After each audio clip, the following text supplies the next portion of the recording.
Ako po, mabilis lang. Ako. Ang kailangan sa bike and running. Paring wax! Tapos na ba? Okay, 5 kilometers teacher. Congrats. Alright, recovery ng teacher ngayon. 5 p.m. Ang oras natin ay... Siyempre, masaya na tayo. Kasama na natin si teacher eh. Okay, barefoot running day 490. Kasama natin si teacher Molly. Alright. Medyo nakapahinga na siya kahapon kasi birthday nung bunso namin. Kaya siya ang naging cook. Ayan, back to the ball game, teacher. Alright. Nagbalik muna kami at yung bike ni teacher ay walang preno. Nilagyan ko ng preno pero hindi ko mapagana eh. Papa-adjust natin kay Idol. Ito, pag dumating. Ay, ang bilis oh. Ay, ganda lang kalangitan oh. Kaso walang preno.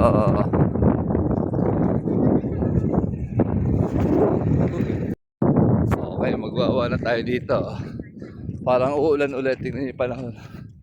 Ayan o. Distance, Alright, 1 kilometer.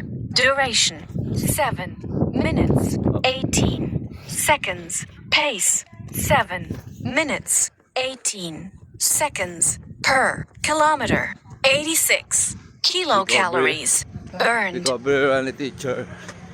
Alright. Nakakasilaw. Parang uulan. Teacher, wash out, wash out. Magkwento ka mamaya tungkol sa yung journey ng 10 km. Okay, ito na. Distance, 2 kilometers. Duration, 40 minutes, 5 seconds. Pace, 6 minutes, 46 seconds per kilometer. 175 kilocalories burned. Alright. Okay, mag-3 na. Parang na. Ayun, tingnan mo. Ang kalamit na. Distance, 3 kilometers. 3 kilometers. Duration, 20 minutes, 43 seconds. Pace, 6 minutes, 38 seconds per kilometer.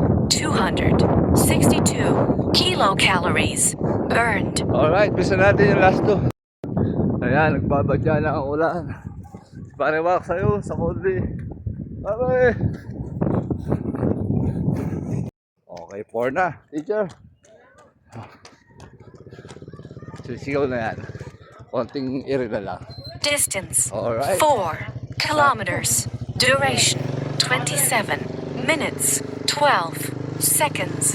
Pace, 6 minutes, Karat na namin, dalawang huli, yung 28 last na to. seconds per At si teacher kilometer. nagigil. 346 kilocalories burned. Alright. Okay, narito na tayo sa traditional na sprint ni teacher. Sabi, gusto magsimula na dun eh. Dito lang ka ako. Okay. Ako po, mabilis lang. Ako. Ang kailangan sa bike and running, ano siya, may bilis siyang binibigay. Kasi dati yung pinaka-best kong 10 km is 52. Nung sumali kami sa Run for Mary, naging ano siya, 48. Usually may epekto yung bike and run. Tapos si teacher, malapit na mag sub 30. Alright, congrats. Paring wax! Tapos na ba? Alright. Habol na namin ulan. Okay, 5 kilometers teacher. Congrats. Alright, recovery ng teacher ngayon.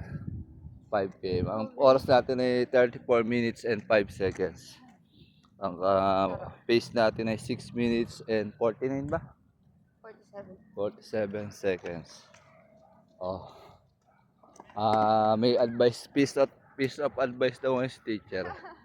At yun ay lagi natin inaabangan. Yung mga kasabihan ng teacher. Teacher, banat? Anong kasabihan? Sabihan ba maganda? Ala, loading. Loading. Patay tayo dyan. Basta naka-recover, oh. After ng fun run, pero 10K naman yun eh. So, kailangan recovery. Ay. At para sa susunod, ano naman, kailangan magdagdag ng speed. Aralin natin yung yun yung Interval. interval. Yun naman ang next. Interval daw ang target. Alright, cool down. Ang malungkot nga na ito, yung Strava ko, lagi nang nagloloko. Palagi ko gusto na magpabayad. Lagi, bumigay na naman. Kaya sa Strava ko, 3 kilometers lang ang 17. Ewan ko kung paano nangyayari sa kanya. Minto. Pero palagay ko, kailangan na natin mag-subscribe. Kailangan natin ng sponsor para makapag-subscribe tayo sa Strava. Pero hindi, okay lang yun. Basta ang mahalaga, tuloy-tuloy lang ang activity. Araw-araw, wag lang tayo hihinto. Parang ano lang yan, gulong lang buhay. Tuloy-tuloy lang. Ano, teacher? Kinilig si teacher, ah. Tuloy lang ang ikot ng buhay. Ayun. Let's go! Ayan, oh. May magandang dulot din talaga yung bike and run. Kasi si teacher, nakuha niya yung 10 kilometers na 1 hour and 8 minutes. Alright. Basic lang sa kanya. Aholin to. Semi-ahol to, pero baliwala na sa kanya. Teacher, let's rock and roll! Dito tayo nagdaan sa backdoor kasi ginagawa yung kalsada dun sa harapan ng SI, kaya dito kami dumaan. Konti lang ahulin dito kaya medyo malungkot si teacher. Gusto kasi ni teacher na binabike yung mga ahon eh. Ngayon malungkot.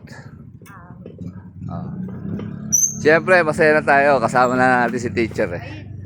Alright. Ayos.